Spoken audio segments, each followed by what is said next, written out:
دیارە ئێمە ئەمڕۆکە بە هاوکاری مەکتەبی ڕێکخراوە دیموکراتیەکان و دەستگای مام لە ڕێگەی کۆمەڵی خوێندکارانی کوردستان و ناوەندی ڕێکخراوە دیموکراتیەکانی کەرکووکەوە هەستین بە دابەشکردنی کەلوپەلی خۆپارێزی لە ڤایرۆسی کۆرۆنا لە چەف و کەمامە بۆ خوێندکارانی پەیمانگای هونەرە جوانەکانی شاری کەرکووک.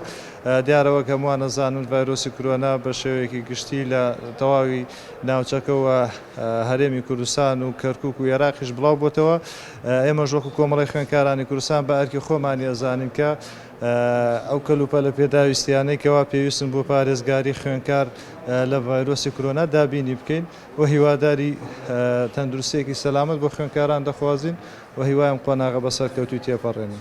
دەستیان خۆش بێ بەڕاستی هەڵوێستێکی جوانیان بینی بە دابەشکردنی دەستکێش و دەمامک بەسەر خوێندکارەکانە کە خوێندکارەکانی قۆناغی پێنجی پەیمانگاکەمان لە دوێنێ تاقیکردنەوەیان هەیە، تاقیکردنەوەی کۆتایی ساڵ.